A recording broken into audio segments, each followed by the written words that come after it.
Parenthood, Don't Give Up on Him Yet, written by Kara Rothenberg. Exterior, Max's school afternoon. It's a sunny afternoon. KRISTINA, dressed in a zip-up Cornell University sweatshirt and jeans, sits in her car and waits for Max to get out of school. She flips through a gossip magazine. Nora sits in her car seat in the back. Oh, give me a break. Who looks like that in a bikini? She's had 3 kids, for crying out loud. Nora makes a noise in the back seat. Right, Nora? Mommy doesn't look like that in a bikini, does she? No, she doesn't. KRISTINA leans in closer to Nora, but then immediately pulls back. Oh, man, Nora, you really know how to drop bombs, girl. Whew. KRISTINA looks out the window to see Max talking to a girl. She watches for a few seconds until the two say goodbye and Max gets into the front seat of the car. Hey, buddy. It smells terrible in here. Nora crapped her pants, didn't she? Yeah, a little. So, Max... She needs to have better manners. She isn't a baby anymore. Uh-huh, you're right. But, listen, who was that girl you were just talking to? Corey Gardner. It's weird that her name is Corey because that's a boy's name, but I guess her parents are weird. No, that doesn't mean they're weird. Some names are for boys and girls. That doesn't make any sense. Sure it does. Okay, so you're saying you could have named Nora Jeffrey or Brandon? Well, no. I said some names. So what are the qualifications for a name to be both for a boy and a girl? I don't know that there are any... So then what you're saying makes no sense. Okay, let's hold off on that conversation for just a sec. So, Corey, she's a cute-looking girl, right? Max shrugs. Her hair smells like coconuts. She asked me to go to see the new Michael SARA movie with her on Friday night. She did? Yeah, I said yes. You did?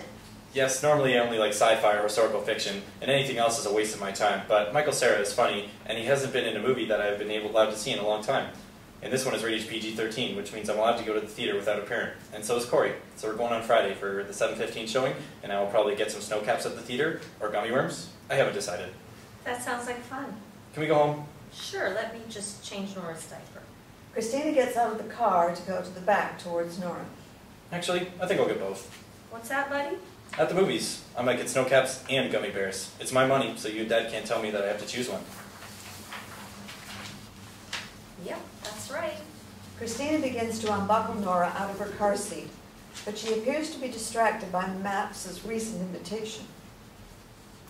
Interior, Hank's shop, afternoon. SARA, dressed in a flannel shirt and jeans and hair in a ponytail, sits at the computer as she edits a photo of a woman sitting on a cliff looking out onto the ocean. SARA yells to Hank, who is in the back of the store.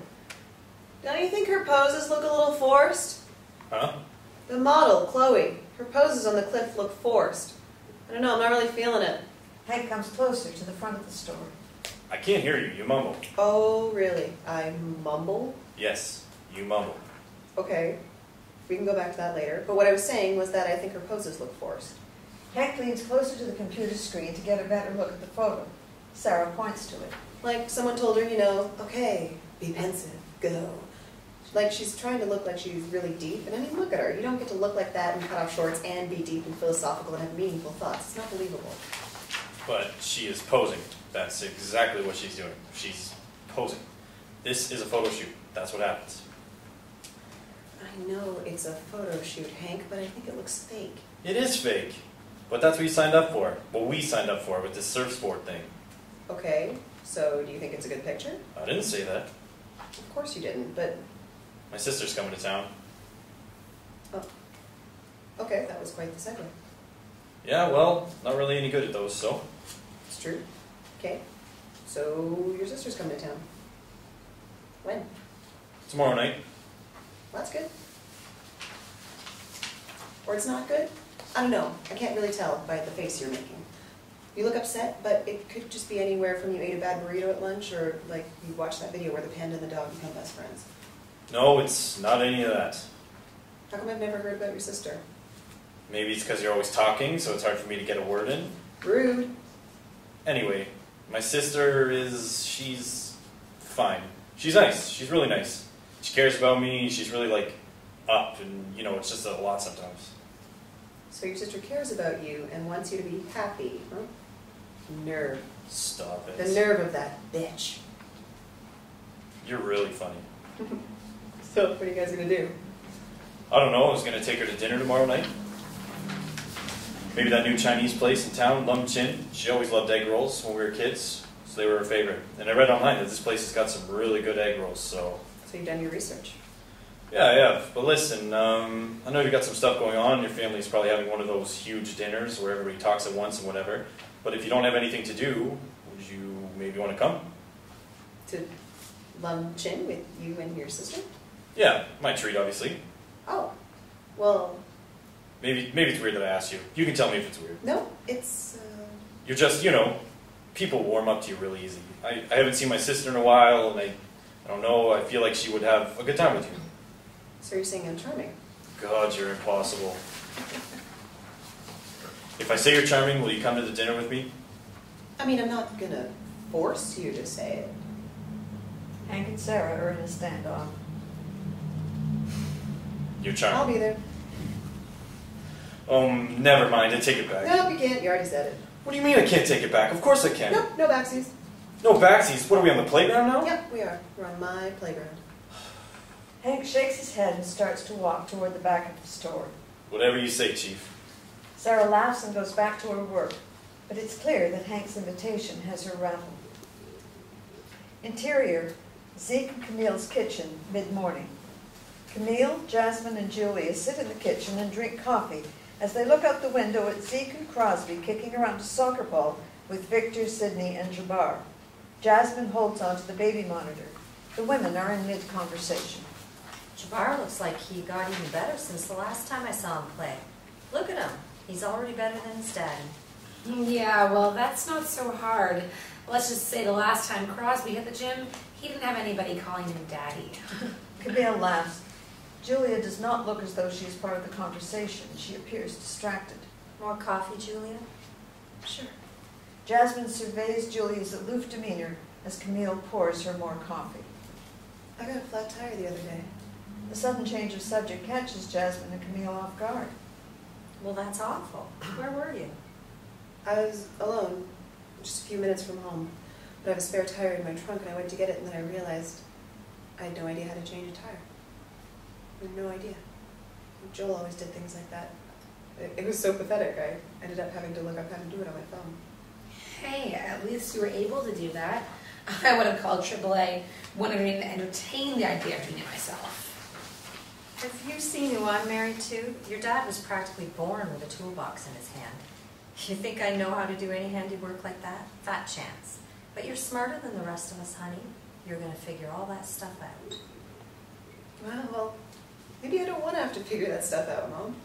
Julia's eyes well up with tears, and Camille immediately embraces her. Jasmine squeezes Julia's hand. I really, really hope I don't have to figure that stuff out. Julia wipes her eyes with her sleeve. I'm sorry, I'm always crying these days. It's ridiculous. No, it's not. It's not ridiculous at all. It's okay to be sad sometimes, all right? It's okay. Crosby runs in from outside, unaware of the emotional powwow that's happening. He is panting. Honey, I think our son is going to make us very rich. He's like a soccer prodigy in the making. It's amazing. But I'm about to die, so Mom, do we have any Gatorade around here? Preferably blue or red. Anything but orange, because it tastes kind of like prunes to me for some reason. Crosby stops speaking suddenly because he notices Julia crying. What's going on? Nothing. We're okay in here. Right, Jules? We're just fine. I think I have some Gatorade in the car. Jasmine walks outside to the car, and Crosby follows her. Exterior, Zeke and Camille's house continues. It's so weird seeing Julia like this. She's so defeated. She's not defeated. She's just sad. This is really tough for her. Everything's up in the air right now. Yeah, right now, but it's all gonna be fine. Okay, so she kissed, what's his name? Ed Brooks. So she kissed Ed. Well, really, he kissed her, and she just kissed him back, but... Yeah, I mean, you know, it's not ideal, but Joel loves Julia more than anything. They're obviously gonna work it out. Jasmine says nothing. She opens the car door and starts to search for the Gatorade. Okay, your silence is worrying me a bit. I don't know, Crosby. What don't you know, Jasmine? I don't know what's going to happen with them. Some couples make it, some couples don't.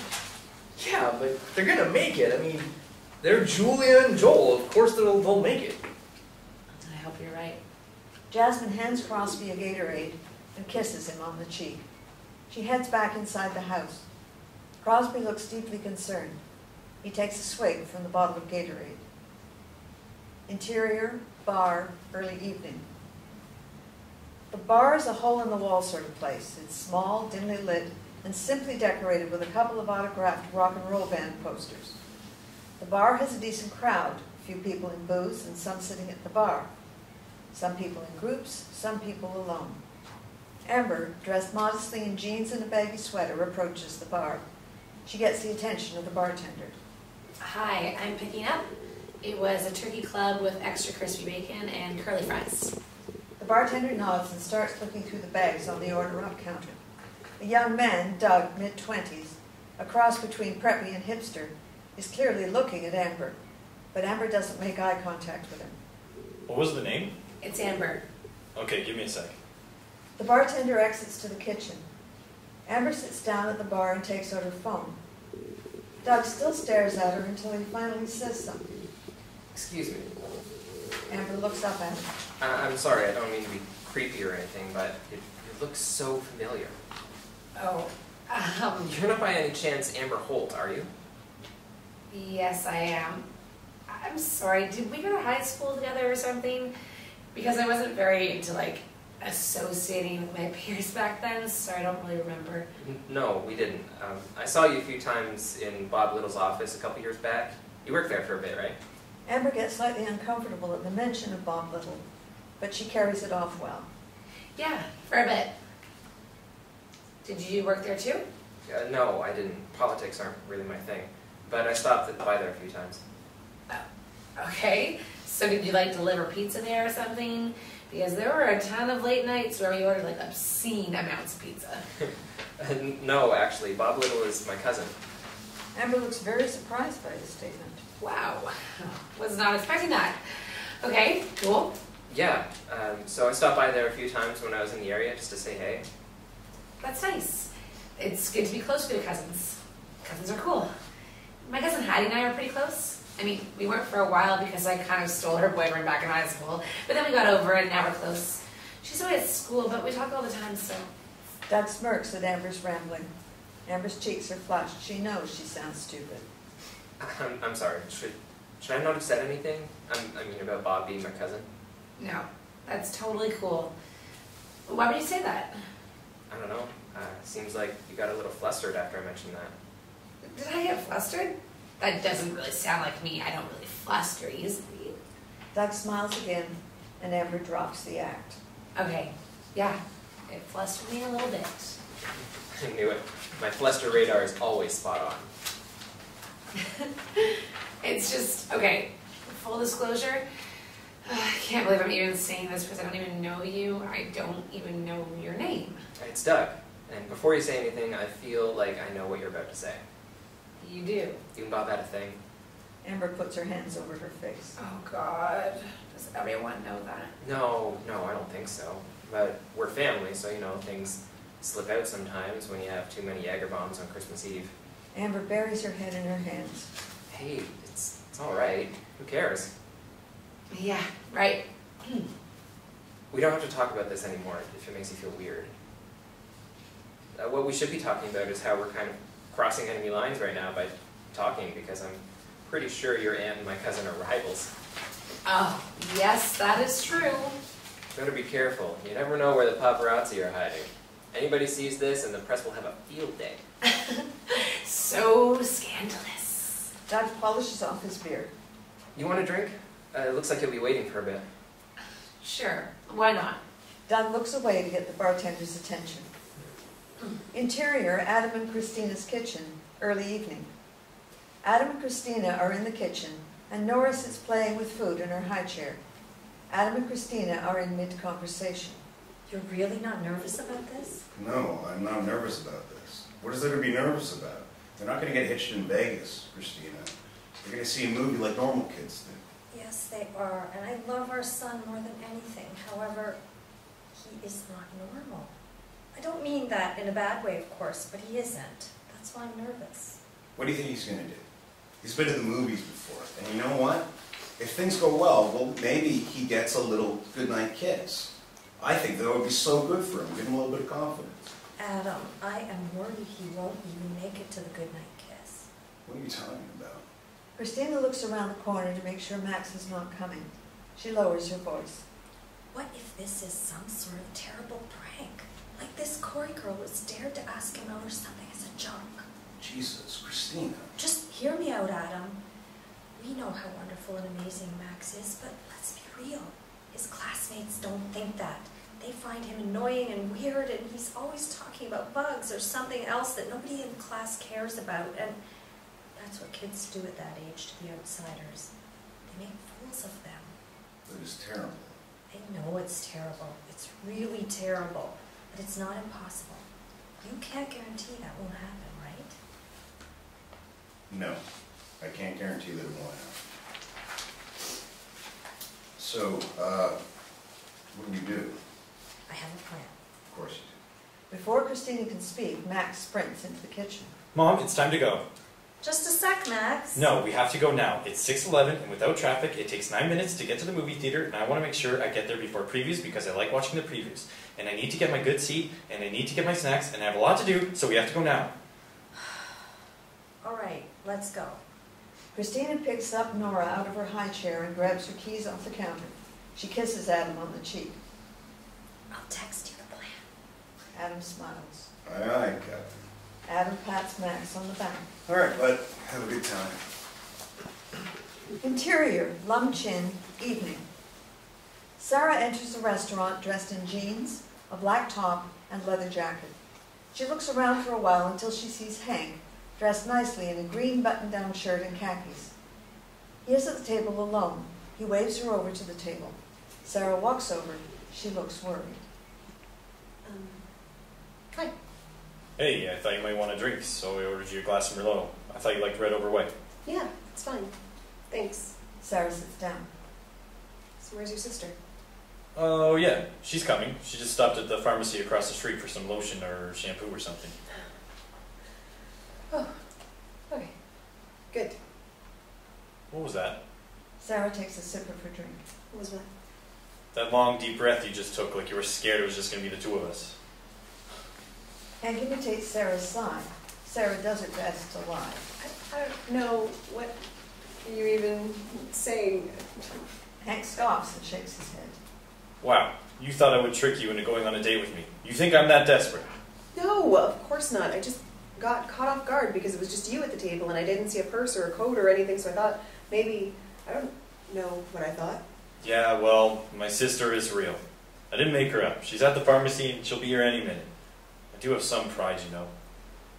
Sarah smiles to make light of the situation. Do you?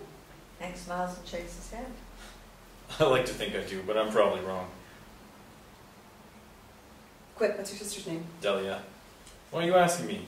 Is it some sort of lightning round of a game show or something? I was testing you to see if you were going to make up like a fake name for her. You know, like Jan Brady did with George Glass. I just think we should. Oh yeah, wait. Actually, her name is Kathy Chopsticks. Hank holds up the chopsticks on the table. Sarah laughs. A Brady Bunch reference, huh? Very topical. I'm a very topical person. I don't think that makes sense. Sure it does. Hank glances over at the entrance to the restaurant. Okay, she's here. Ah, she lives. You're a jerk.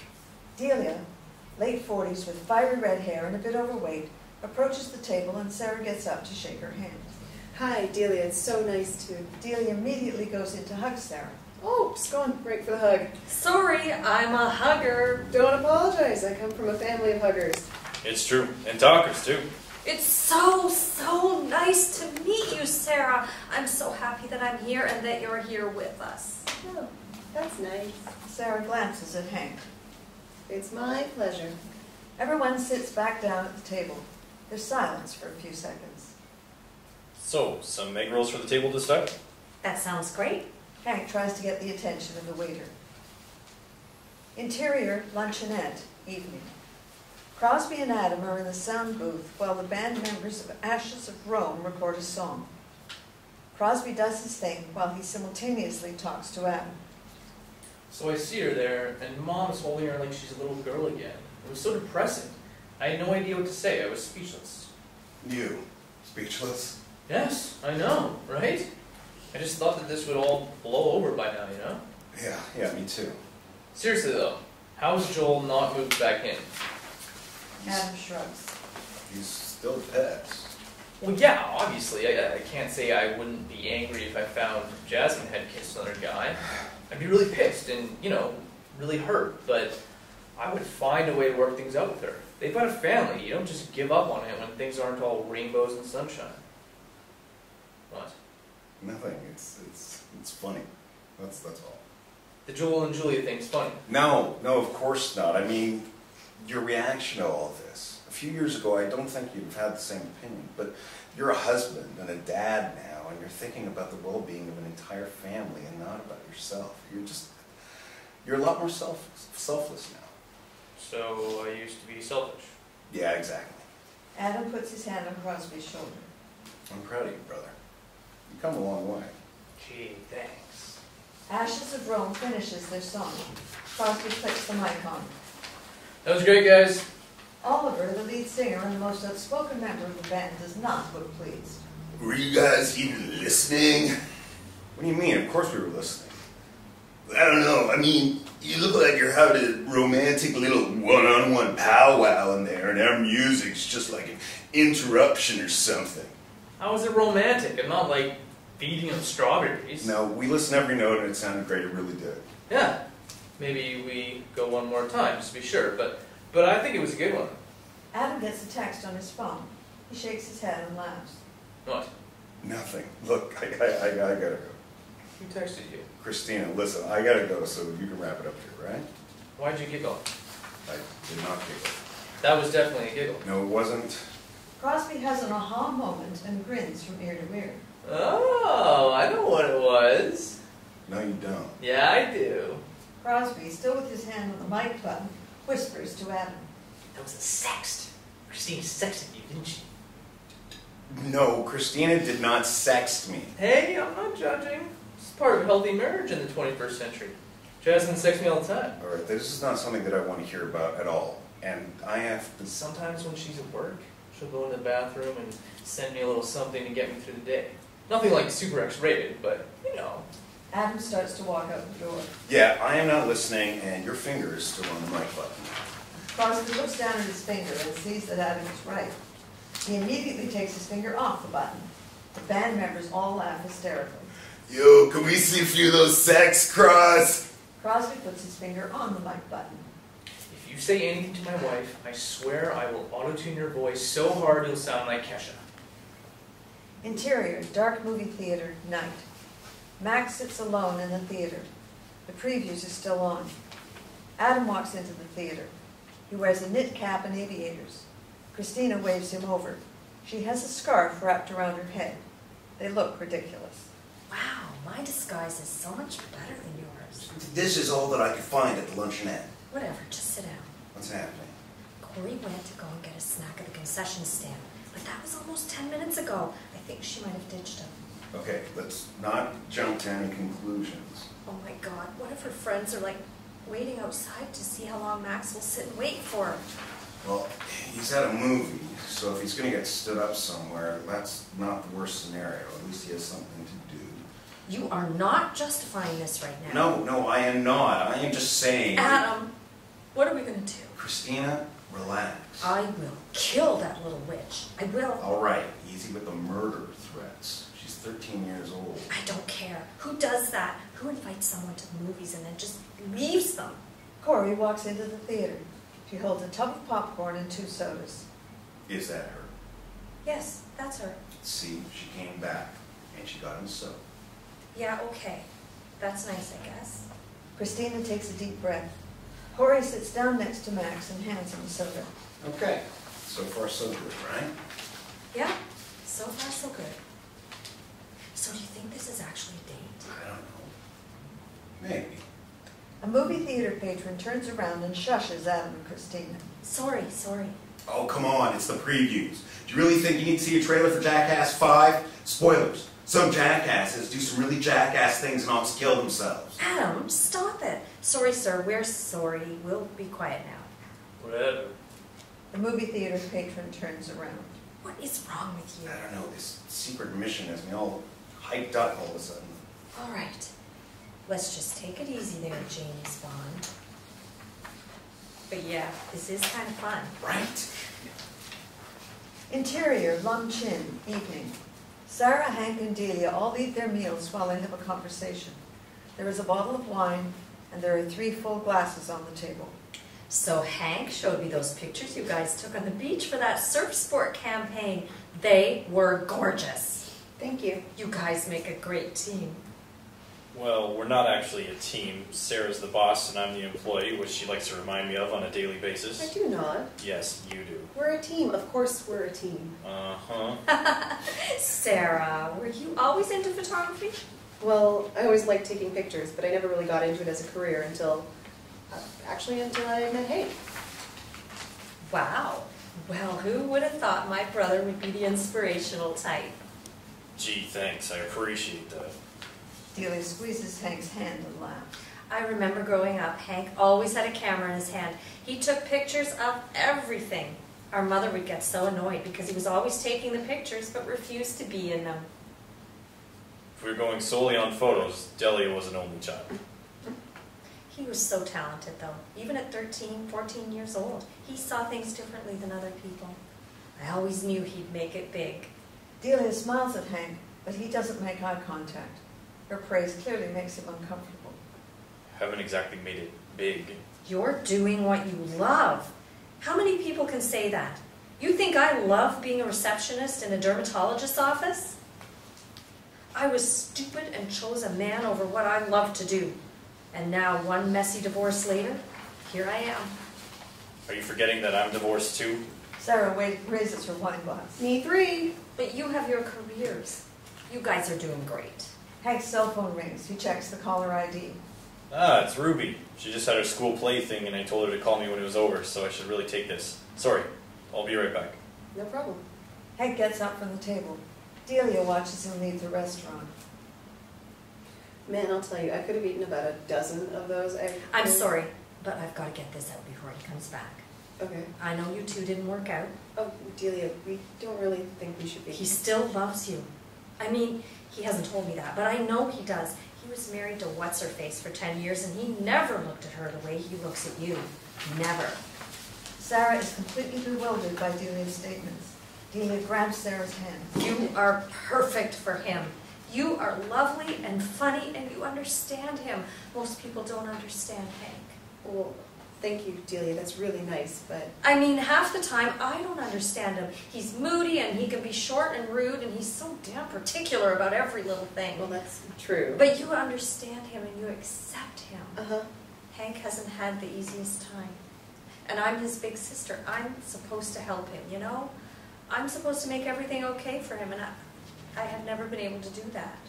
Sarah unleashes one of her hands from Delia's grasp and goes for her wine.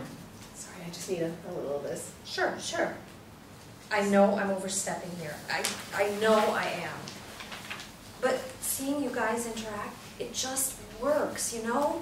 It feels right.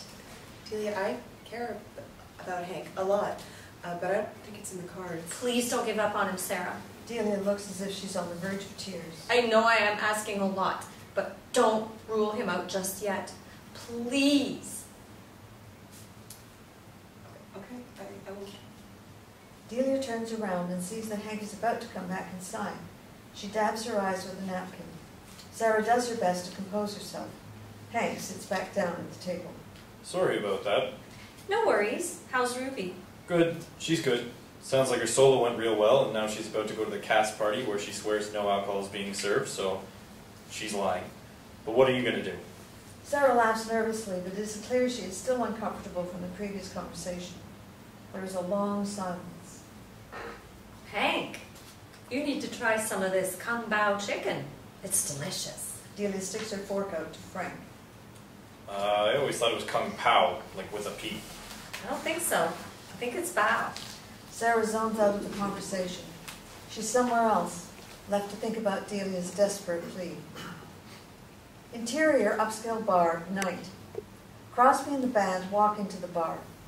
They clearly stick out from the rest of the crowd. All of the men wear suits, the women in blazers or classy cocktail dresses. Crosby and the band wear varieties of ripped jeans and t-shirts. Crosby is the only one who looks skeptical about the place. Guys, this place looks kind of ritzy. It's probably like $12 for a beer. Relax, it's on us. You guys are musicians. You're supposed to like bars that have jukeboxes and profanities written all over the bathroom walls. We wanted to class it up tonight. Alright, man, whatever. One of the band members approaches the bar. Cross, what do you want? Whatever you guys are having, I can only stay for a drink or two, though. Jasmine will kill me. The band member smirks and turns back around to get the bartender's attention. Crosby scopes out the place. I feel like we are severely underdressed. Relax, we're fine. Crosby continues to scan the room until he spots Joel and Joel's attractive female boss, Pete. They sit across from each other at a booth. What the? Oliver notices that Crosby looks distressed. What's up? That's my brother-in-law. For real? That's your sister? She's hot. No, see, that's the thing. That is not my sister. Oh, damn. One of the band members walks up to them with their drinks. What's going on? Crosby's brother-in-law is stepping out with his sister. Oliver points over to the table. Stop it. Don't point. He's not stepping out on her. He's separated from my sister. Right now, anyway. Oh, well, that's a different story then. No, it's not a different story. You shouldn't be out with some woman at a bar. Jeez. Okay. I know, right? Stop it. Both of you, stop it. This is really, really bad, okay? Here, drink this. You'll feel better. Crosby takes the drink, and has a sip. What is this? Long Island iced tea. Crosby shrugs and takes another sip. His eyes are fixed on Joel and Pete. Should I go over there? Nah, dude, you don't want to do that. That'll get messy real fast. But you'll have your back, if it does. Crosby continues angrily to sip at his drink. Of course we will, but let's just hang out here for now. Have a good time. Crosby slurps down his drink with ease. Give me another one of these. You heard the man. Let's go for round 2. Interior, bar, night. Amber and Doug are still at the bar. Amber's half-eaten food sits in front of her in a styrofoam to-go container. It looks as though they've been there for a while. They both have beer bottles in front of them. They are in mid-conversation. No, he isn't. Swear to God. Your brother's having a Star Wars themed wedding? He sure is. Oh my god. That's amazing. It's amazing. Is amazing the right word? Yeah. So instead of a plastic bride and groom on the top of the cake, there's going to be a Luke Skywalker and a Princess Leia. Wait, don't you mean Han Solo and Princess Leia? Oh, I don't know, maybe. Well, just because, like, Luke Skywalker and Princess Leia are brother and sister, so that would be kind of messed up. Oh, okay. Well, I've never seen Star Wars, so... You've never seen Star Wars? I've never seen Star Wars. How can you call yourself an American if you've never seen Star Wars? Well, that's a little extreme. I'm sorry, but that is a travesty. Amber looks playfully distressed. Doug smiles and touches Amber's arm. Do you need to step outside? Are you going to be okay? I'm not sure. We will come back to that later. I'm not letting you off the hook for this. Oh man, alright. So, your brother's fiancée is okay with this theme? Oh, yeah, she's all about it. They actually met at Comic-Con, so yeah, they're kind of made for each other. That's great. Good for them. I'm sorry. I feel like that sounded insincere. Oh, no, it didn't at all. Oh, okay. Well, it kind of was. Uh-oh. Did you want that to be your wedding theme or something? No, it's not that. I was engaged not that long ago. We were supposed to be getting married this summer. Oh. But we're not anymore. He went to Afghanistan. He's in the army. Wow, well, I'm sorry to hear about that. About the broken engagement thing, not about him in the army. That part is good. I mean, it's not good because, well, you know what I mean. Yeah, I know. I guess, I don't know. This will make me sound like a terrible person. When I hear about, like, how happy other couples are, it makes me angry. That doesn't make you a terrible person. I sort of feel like it does. It doesn't. I mean, it's normal that you feel like that for a while. If you say so. Doug looks at Amber's beer bottle. You know what's also normal after going through a breakup? What? Drinking copious amounts of alcohol. Trust me, I've done plenty of that. Clearly not enough. Doug points to her empty beer bottle. Bartender, can we get 2 more? The bartender nods. See? It's gonna be okay. Mm-hmm.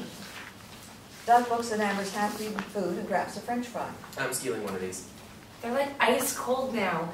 Why didn't you have them when I offered before? Because that was like an hour ago. I hardly knew you then. But now we know each other so well. Exactly. We're old chums now. Chums. That's the word you're going with. Yeah. Chums is a great word. People should use it more often. An attractive blonde girl dressed in ripped black jeans and a white crop top, whom we will come to know as Gina, approaches Doug from behind and puts her hands over his eyes. He turns around. Hey, babe. Doug kisses Gina. Hi. Amber's smile immediately disappears. What are you doing here? I know you said you'd just meet me at Sophie's, but I figured I'd have a drink with you here first. Awesome. Doug kisses Gina again. Oh, Amber, this is my girlfriend, Gina. Gina, this is Amber. Gina reaches out her hand to shake Amber's. Hi, Amber. Nice to meet you. Hi, nice to meet you too.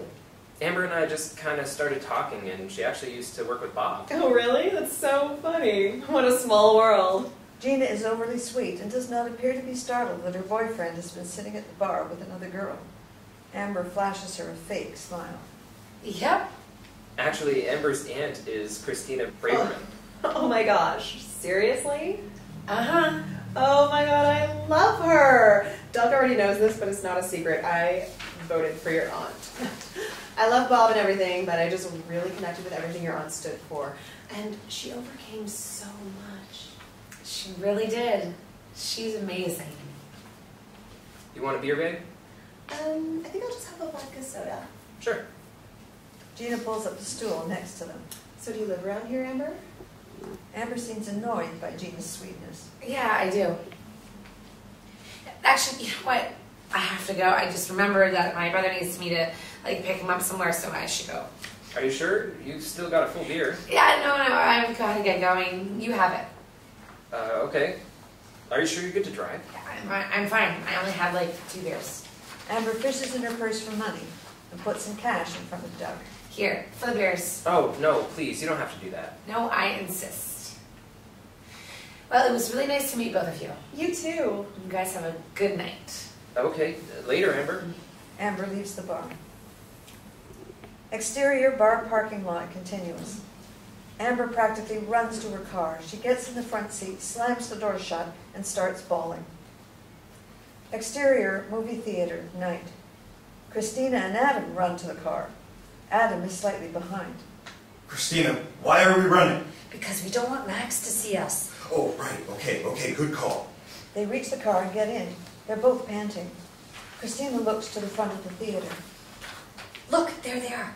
Max and Corey stand outside, talking for a bit. Now that I think about it, we really didn't have to stay for the whole movie. That's true, but Michael Sarah is kind of adorable. Seriously?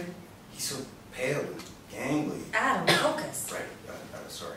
They continue to watch Corey and Max. Do you think they're going to kiss? I don't know. Does Max even know how to, make a move? I don't know. Do we want him to know how to make a move? No, not really. A car pulls up in front of the movie theater. Corey hugs Max. She gets into the car and it drives away. Okay, no kiss. But he got a hug. That's good. Max starts sprinting, and then he recognizes the car. He sees us! He sees us! Max comes walking up to the car. Adam and KRISTINA throw off their disguises. They do their best to act naturally, but they look anything but. Mom? Hey, buddy! How did you guys get here so fast? I texted you 2 minutes ago. Was it just 2 minutes? Yes. We figured you'd be getting out around this time, so we just decided to wait for you. Max gets into the back seat. How was the movie? It was okay. Really? You thought it was only okay? I thought it was... Adam nudges KRISTINA. I mean, did Corey like it? Yes. Where's Nora? She's grandma and grandpa's. Why? Oh, we just felt like bringing her there so we could go on an adventure. What kind of adventure? It doesn't really matter. Adam swiftly tries to change the subject. So, Max, Corey's a nice girl. You like hanging out with her? Yeah, she's fine. She reads a lot of the same books I do. That's great. Do you think you two will hang out again? She said she wanted to see some of my photos, so I'm going to ask Hank on Monday if she can come in so I can show them to her. Kristina and Adam are almost squealing with excitement, but they try to play it cool. That's great, honey. I'm sure Hank will be fine with it. Can we go? I'm tired. Sure. Adam puts the car in drive. Kristina puts her hand on his leg, and Adam squeezes it. Exterior bar parking lot, night. Amber still sits in her car. She dries off her eyes and fixes her makeup in her mirror. Doug comes outside and starts to light a cigarette. He spots Amber and walks over to her. He knocks on the window and she's startled. She rolls down her window. Jesus, you scared me. Sorry. I thought you were leaving. Yeah, I was just about to. Doug surveys Amber's face. Are you okay? Yeah, I'm fine. You don't seem like a smoker. Only when I drink. Oh, you're one of those, huh? Guilty. Amber nods. Doug is not convinced that she's okay. Are you sure you're okay? Yeah, no, I'm good. I'm good. Amber starts to cry again. Doug leans down next to the window. I'm sorry. I'm sorry. My God, I'm such a train wreck. No, you're not. I hardly know you. I know that, but you know, I've been having such a terrible time, and you were so nice to me, and you were listening to me, and then your beautiful girlfriend once, and it's like, oh, of course you have a girlfriend. Why wouldn't you? I just feel really incredibly stupid. You're not stupid.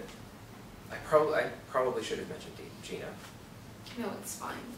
I should have. I'm sorry. You really don't have to apologize. Well, I'm going to anyway. Amber dries her eyes with her sleeve. I think you're a really cool girl, Amber. You're just a little lost right now. I want to say something without sounding like a jerk.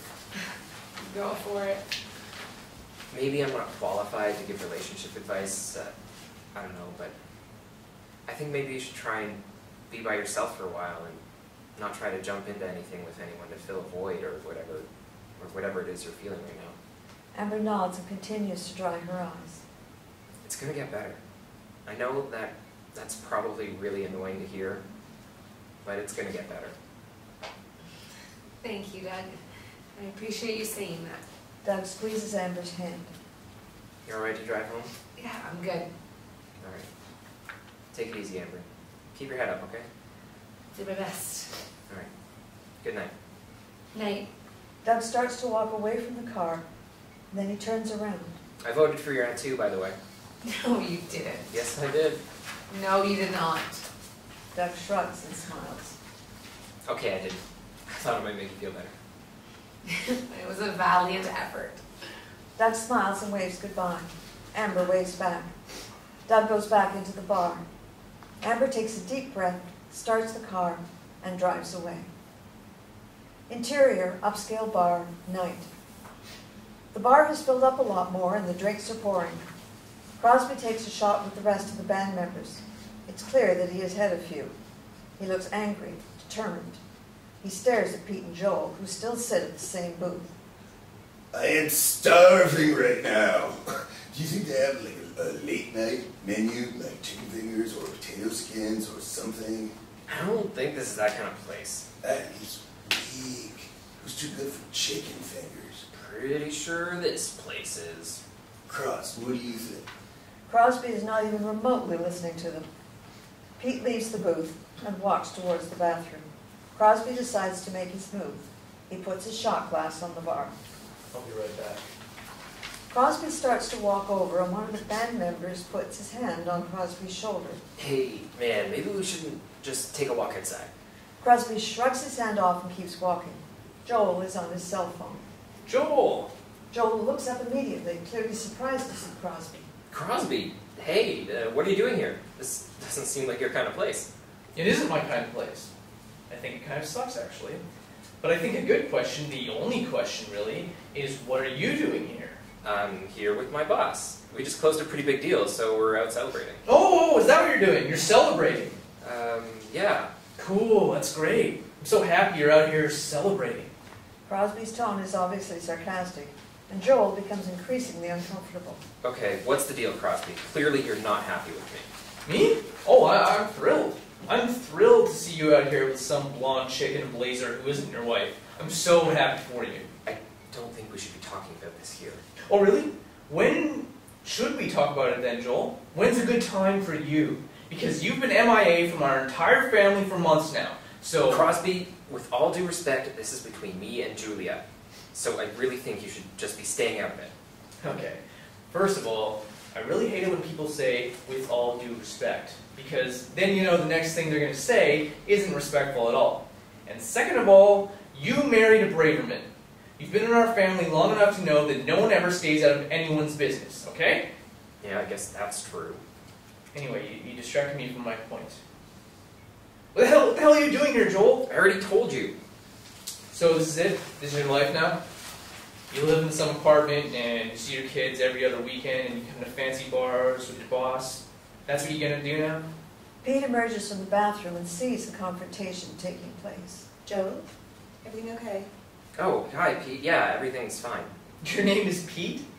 Of course it is. Of course your name is Pete. I don't really know what that's supposed to.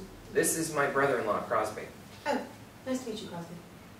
Pete puts out her hand for Crosby to shake it. Yeah, you know what?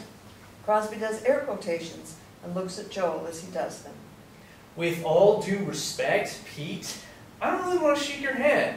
I'm sure you're all great and British and whatever, but I just don't want to shake your hand right now. Pete is dumbfounded by Crosby's rudeness. Okay then. Pete sits back down in the booth and has a sip of her drink. Hey, don't think because she's here that this conversation's over. You want to have a conversation? Yeah, I do. Joel Fine. gets up from the booth.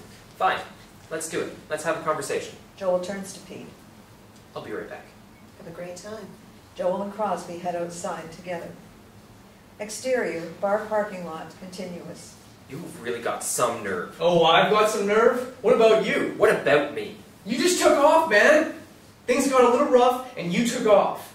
You're like mine and Adam's other brother, Joel. You haven't heard a peep from you. Okay, not only did you just embarrass me in front of my boss, but you really don't know what you're talking about. I don't. No, you don't.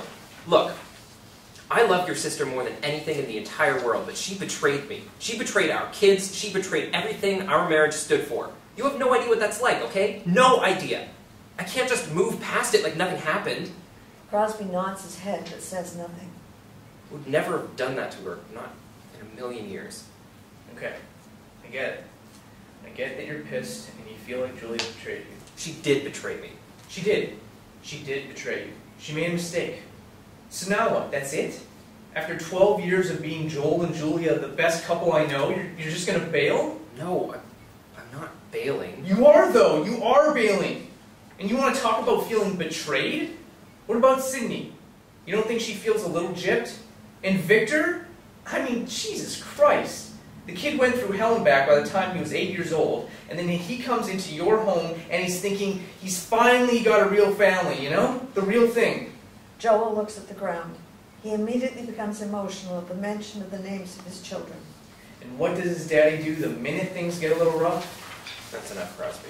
He takes off. He quits. He moves out to some crummy apartment because he and his wife aren't perfect for the first time in their marriage. Crosby gets close to Joel's face. You think you feel betrayed, huh? Poor Joel. Get out of my face, Crosby. But there's so much I don't understand, right? Tell me. Tell me what I don't understand. Joel winces at Crosby's breath. You're drunk. Yeah, I am. I am a little drunk. But at least I've never abandoned my family. Joel becomes incensed. He punches Crosby in the face, knocking him to the ground. The band members immediately run to Crosby's aid. Whoa, what the hell, dude? Oliver and one of the other band members go into an attack stance, but Crosby waves them off. Guys, stop. It's fine. You're bleeding, Cross. I'm fine. Crosby touches his lip and his fingers are covered in blood. I'm good. Let's just get out of here. The band members pick Crosby up and start to walk into the car. Crosby turns around to Joel. You have a good night, Joel. Crosby turns back around and the band members continue to walk him out of the parking lot. Joel watches them. He pants from the leftover adrenaline rush. He turns around and kicks the dumpster several times until he exhausts himself. He slides his back down the dumpster, sits down on the concrete, and cries.